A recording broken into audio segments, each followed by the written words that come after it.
participation in respect to the amendment bill. In determining this question, it ought to be appreciated that while participation of the people has been identified as foundational value and principle of governance at Article 10.2, it is even more crucial with regard to processes that would lead to constitutional amendments. This is so because it is the people's acceptance and ownership that grants democratic legitimacy and authority to the Constitution.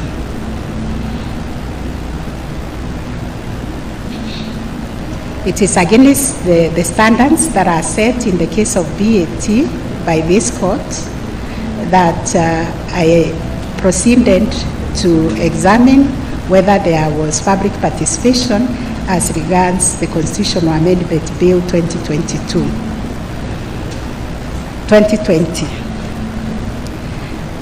From the provisions of Article 257, it is discernible that there are 4 stages in the amendment process under the popular initiative route.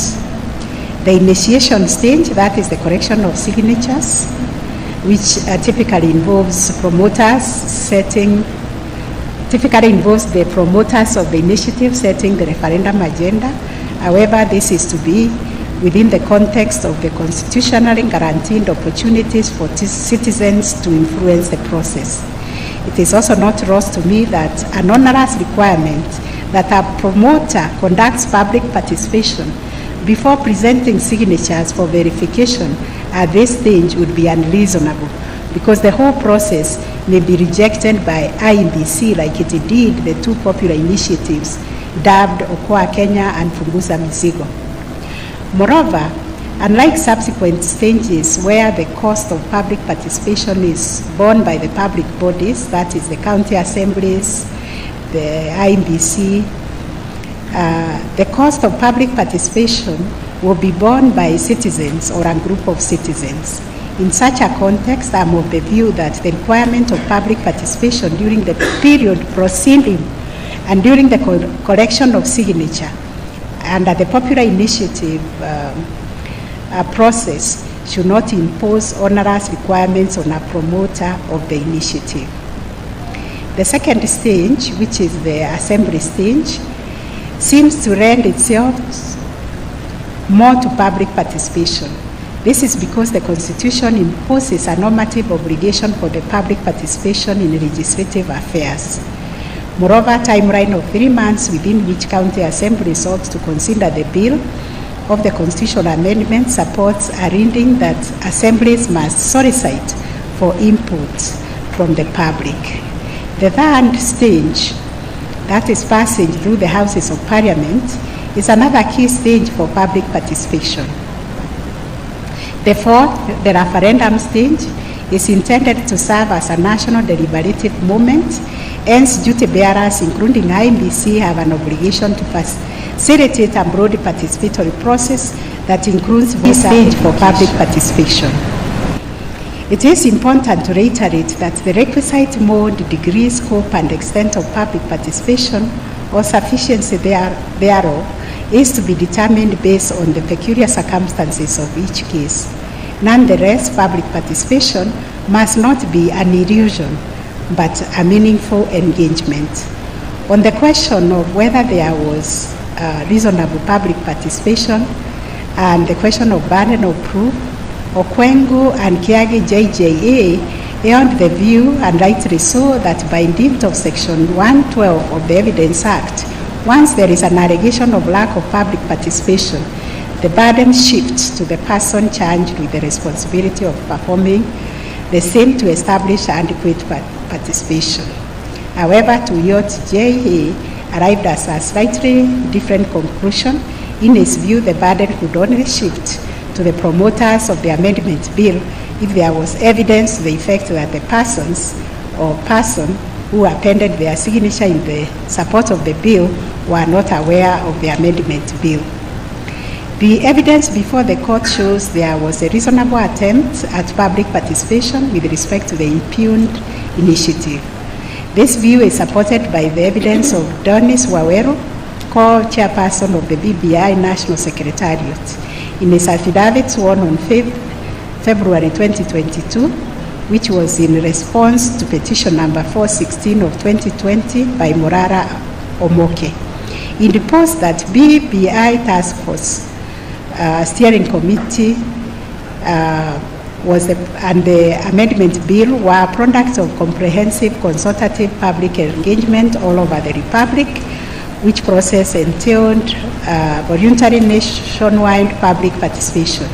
In addition, he annexed to his affidavit invitations, deliberations, reports, and memoranda to that effect. I have also taken time to go through the BBI Steering Committee report, and there is evidence of public participation with regard to the process as documented on page 2 of the report, which I have reproduced in my judgment. There was no challenge to the contents of the BBI Steering Committee report and the deposition by Dennis Waweru, which therefore leads to an unavoidable conclusion that there was reasonable public participation with respect to the amendment bill, save for the second schedule thereto. As far as the second schedule of the amendment bill is concerned, as I have discussed earlier, it was a late addition to the process. It is worth reiterating that the evidence of public participation runs up to the launch of the steering committee report that took place on 21st October 2020, wherein the draft amendment bill was attached and unveiled to the public. This version did not have the second schedule in question. There is no evidence of public participation between 21st October 2020 and 25th of November 2020, when the amendment bill was published and introduced in the second schedule for the first time. Having made the above findings, I need to point out in obiter that there is need for Parliament to enact a legislative framework to guide and regulate the process of public participation. While the Constitution sets a broad normative obligation for public participation in various governance processes, there is no legislative framework regulating how this obligation ought to be implemented. It is instructive to note that there have been 3 bills tabled in the Houses of Parliament with respect to providing a legal framework, but none of them have been successful. It ought to be appreciated that legislature has a duty to fulfill its obligation under the Constitution by enacting laws to actualize constitutional imperatives. In the end, I hold that there was reasonable public participation with respect to the amendment bill, save for the second schedule of the impugned bill. I now move to issue number 6, the composition and quorum of IEBC. The above issue was raised in the High Court, bind petition number 416 of 2020. It was arranged that IEBC lacked quorum for consideration and approval of policy matters relating to conduct of referenda, including verification of signatures under Article 257(4). As at the time the verification process was undertaken, only 3 commissioners of IEBC were in office, while 4 commissioners had resigned and they had not been replaced. The High Court was persuaded by the petitioners in the aforementioned case and held that the requisite quorum for purposes of carrying out its business, as well as the verification of the signatures, was lacking. The position was affirmed by a majority of the Court of Appeal bench, with Sishar and JEN dissenting. In light of this background, that this court is called upon to determine whether IEBC was constitutionally infirm in terms of its composition. It ought to be appreciated that the legal regime on the composition of IEBC is regulated by the Constitution. While Article 88 of the Constitution establishes IEBC, provides for eligibility of appointment of its members and its mandate, this provision does not touch on its composition. It is Article 251 which provides for the composition of the commissions and independent offices. Article 248, 2C lists IEBC as one of the commissions and independent offices, making Article 251 the constitutional provision regulating its composition. The Article 251 provides as follows, I quote, "Each commission shall consist of at least 3, but not more than 9 members." Section 5(1) of the IEBC Act, which statute, according to its long title, is an act of Parliament to make a provision for the appointment, effective operation of the IEBC, provided that the commission shall consist of a chairperson and 6 other members appointed in accordance with Article 254 of the Constitution. Section 5(1) appears to have influenced the reasons of the 2 courts below as regards the quorum. It is readily apparent that there is a possibility of the provisions of Article 250 of the Constitution and Section 5(1) of the IEBC Act being read as imposing different requirements with regard to the composition of IEBC. This leads to the question as to whether IEBC, composed of 3 commissioners, would be infirm to conduct its constitutional mandate, including the verification process provided for under Article 257. My finding on the above question is that Section 5(1) of the IEBC Act should be read in a manner that conforms to Article 251 of the Constitution. The reason being that Article 2, which expresses the supremacy of the Constitution, demands that no legal norm, including registration, should have an effect contrary to that expressed in the Constitution. In other words, the provisions of the Act of Parliament cannot erode the Constitution. The expressed intention of Parliament in registration cannot trump the normative command of the Constitution in a legal system where the Constitution is supreme. And this has been emphasized by the decision of this court in the case of Hassan Joho and also in the case of Mumo Matemo. I have also looked at persuasive jurisprudence from other courts in other jurisdictions which support this approach to statutory interpretation. Therefore, the implication is that IEBC is legally constituted when composed of the minimum number of 3 commissioners stipulated in Article 251 of the Constitution. As such, I find IEBC was constitutionally and legally composed when it undertook the verification of the verification process under Article 257 of the Constitution.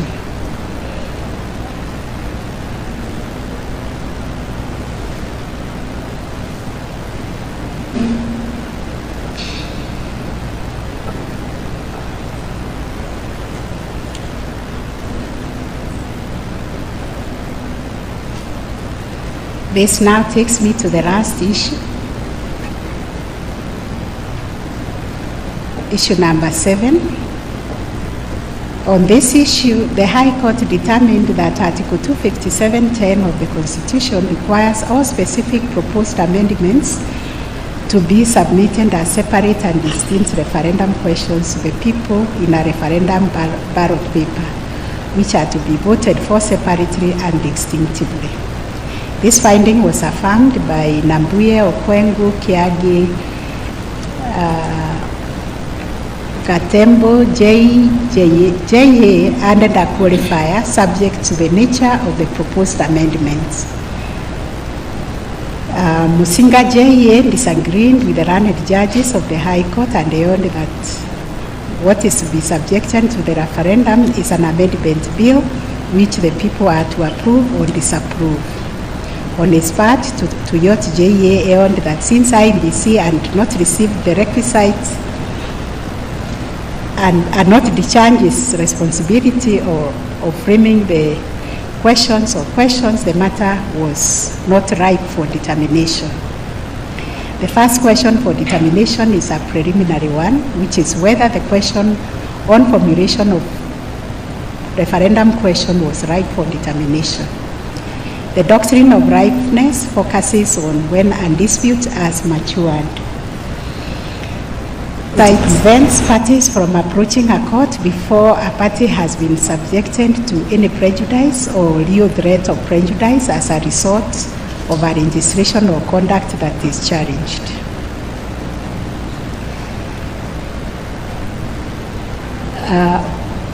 At the time of filing of the subject petitions, particularly petition E400 of 2020, the amendment bill was yet to be subjected to the county assemblies for debate.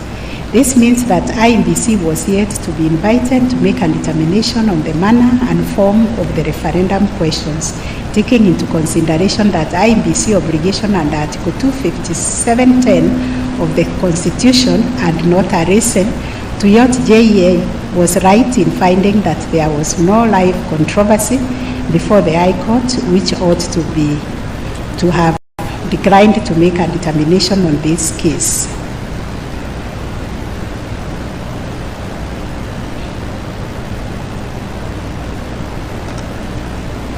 Accordingly, I find that the issue of whether Article 277(10) of the Constitution entails or requires that all specific proposed amendments to the Constitution should be submitted as separate and distinct referendum questions was not ripe for determination. On the issue of costs, this being a public interest matter, I also find that each party, like it was found in the courts below, should bear their own costs. My findings, therefore, are: number one, the basic structure doctrine and the 4 sequential steps for amendment as prescribed by the 2 superior courts below are not applicable in Kenya under the Constitution of Kenya 2010. Number 2, the President is not permitted to initiate constitutional amendments or changes through a popular initiative route provided under Article 257 of the Constitution. That being the case, the Constitution bill does not pass muster as a popular initiative under the provisions of Article 257 of the Constitution. 3, the second schedule of the amendment bill is unconstitutional for want of public participation, a constitutional obligation that flows from Articles 10(2)(a) and 89(7)(a) of the Constitution. 4, civil proceedings cannot be instituted in any court against the President or the person performing the functions of the President during their tenure of office in respect of anything done or not done contrary to the Constitution. Issue number 5, there was no obligation on IEBC to ensure that the promoters of the impugned popular initiative complied with the requirements of public participation before determining the amendment bill.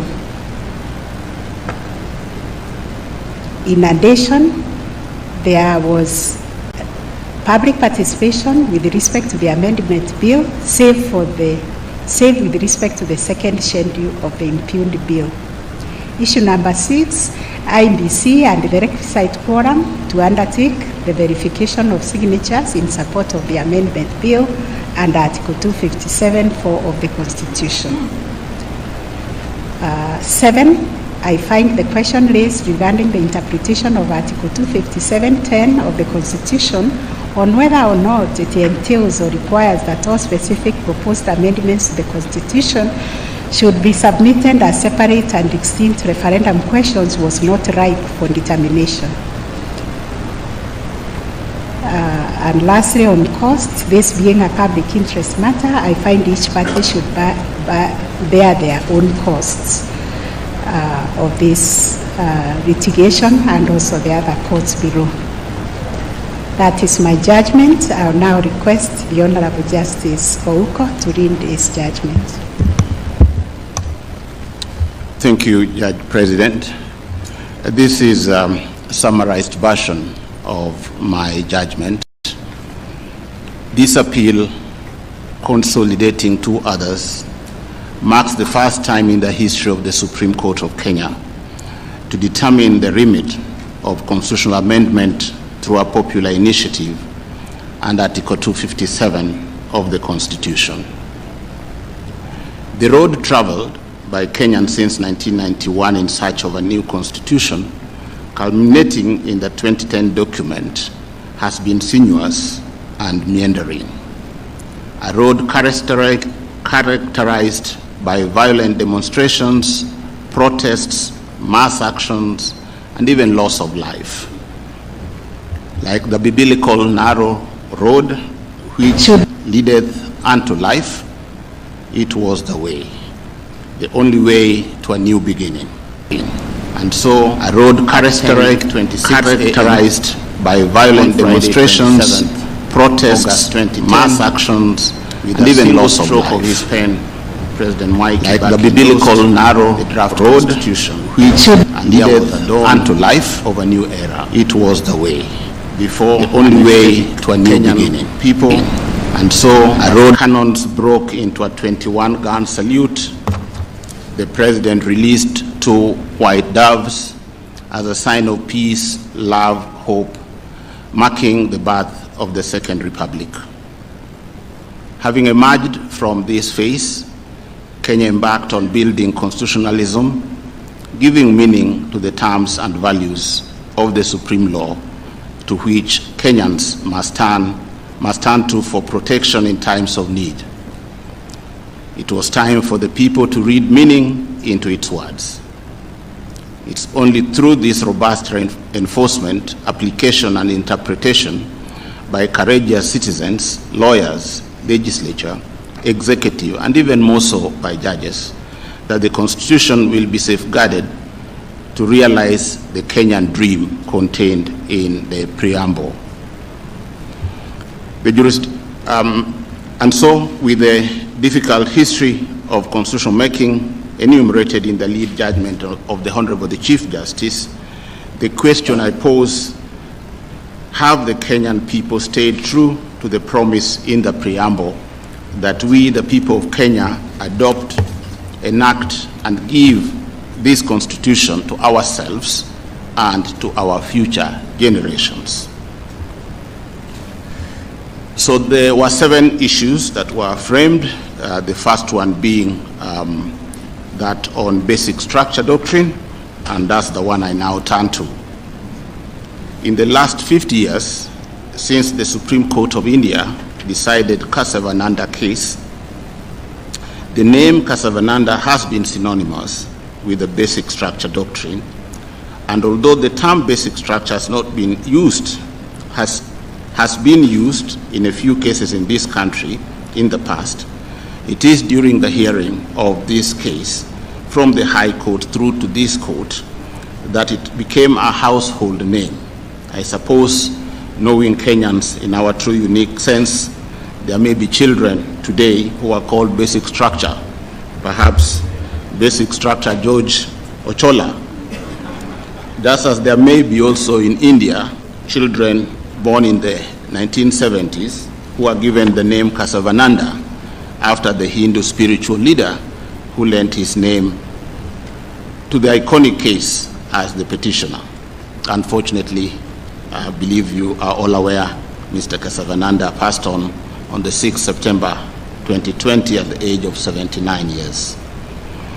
The origin of basic structure doctrine has largely been attributed to the Indian Supreme Court decision in Kesavananda, with very little or no acknowledgement at all of Professor Conrad's contribution. Yet it is this German scholar who exported it to India. Professor Conrad's theory, which was applied in Kesavananda, postulates that there are implied limits on the power of Parliament to amend certain protected provisions of the Constitution, called the basic structure. Under Article 368 of the Constitution of India, it is Parliament and Parliament alone that is reposed of the power to amend the Constitution. And indeed, clauses 4 and 5 even explicitly limits the power of the courts to review any act of Parliament to amend the Constitution. No amendment of the Constitution made by Parliament pursuant to the provisions of the Constitution can be called in question in any court in India on any ground.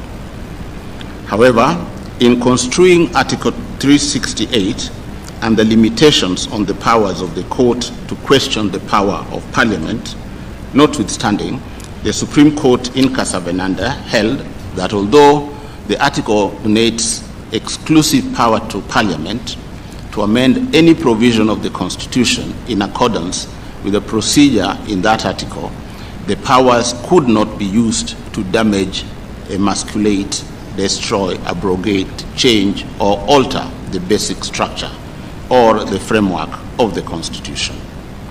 The theory was itself influenced by the Germans' political and constitutional history.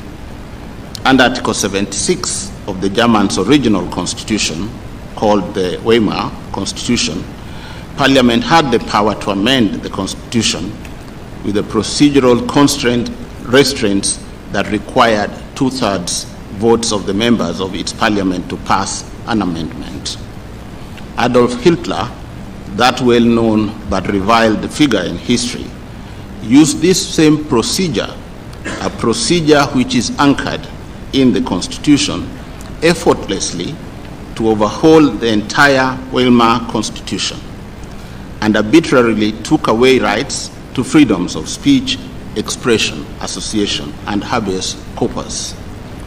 He then declared the state of emergency. This experience was to inform Germans' constitutional reforms. In their new constitution, the Grand Gazette, the Basic Law, substantive limits have been introduced to the amending power of Parliament. Article 79 of the Basic Law explicitly bars any amendment to the provisions concerning the basic principles like federalism, democracy, rule of law, separation of powers. Our own history is equally replete with the examples and instances that led to agitation for constitutional reforms, as the former constitution was in no better ranking than the Indian or the Weimar constitutions. The former constitution provided for its alteration as opposed to amendment under Section 47 and vested wholly the power to amend it in Parliament, a common denominator with the Indian and the Weimar constitutions. Our Parliament under Section 47, like parliaments of the two nations, could indiscriminately change, and did in fact change, the Constitution at will in any manner whatsoever without reference to the people. The history of agitation to reverse the trend and save the Constitution leading to the promulgation of the 2010 Constitution is well known and are chronicled in detail in my main judgment. But why is this history important? Just like India and Germany, where the seed of basic structure doctrine was planted, it is their unique history that influenced the path of constitutional reforms and the decision of the courts in those jurisdictions in applying the doctrine. Constitutions the world over reflect the uniqueness and specificity of each society, even if lessons or experiences can be drawn from those places. In the Kenyan situation, drawing from the past, informed by the present, and focusing on the future, the 2010 Constitution has set up a framework which returns Kenya to the path of democratization. Parliament cannot be used to pass amendments to the Constitution in the manner it did before 2010 because of the current inbuilt mechanisms and safeguards, as well as the complex and elaborate procedures in the Constitution itself. The situation the Supreme Court of India was addressing in Kesavananda is unique to India based on the specific provisions of the Indian Constitution, Article 368 to be exact, their experience, and also based on their history generally. Therefore, in relying on Kesavananda, hook, line, and sinker to address the peculiar circumstances of Kenya, the superior courts below ought to have exercised caution and followed the guidelines repeatedly emphasized by this court in various cases, Judges and Magistrates Vetting Board and the Rai case. Courts ought to avoid mechanistic approaches to president because it is inappropriate to pick a president all over the world simply because they appear to provide an answer to a matter at hand. Each of those presidents has its place in the jurisprudence of its own country of origin.